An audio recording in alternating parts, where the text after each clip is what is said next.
Refusing permission politely is an essential English skill. The two main phrases are "I'm sorry," and "I'm afraid not." These expressions help you say no while staying respectful and maintaining good relationships. "I'm sorry," but combines an apology with a reason for refusal. It shows you understand the request but must decline.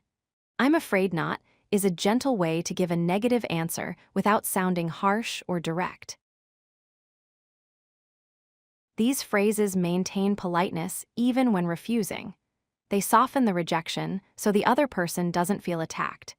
Using them helps avoid conflict and preserves good relationships in both personal and professional situations. Listen to this classroom conversation.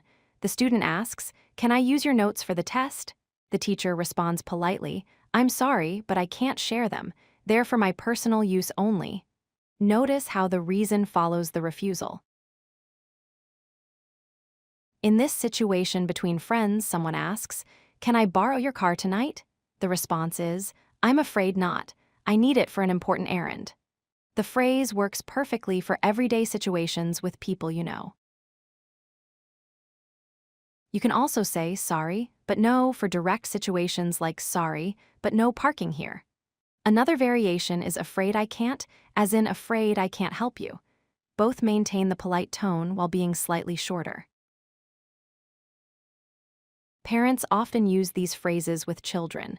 When a child asks, "Can I have ice cream before dinner?" the parent says, "Sorry, but no, you can have it after your meal." This teaches boundaries while staying kind. Always follow the refusal with a brief reason. It shows respect and understanding. Also use a friendly tone with eye contact and a smile. These nonverbal signals make your refusal feel warmer and more genuine. In professional settings, a colleague might ask, "Can I take your laptop for the meeting?" You respond, "Afraid I can't.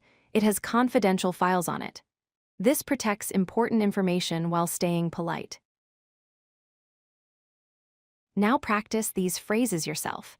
When you need to refuse permission, try "I'm sorry," but followed by your reason, or use "I'm afraid not" for a gentle refusal. Say them out loud until they feel natural. If you like this video, hit that like button and don't forget to subscribe. Visit codelucky.com for more such useful content.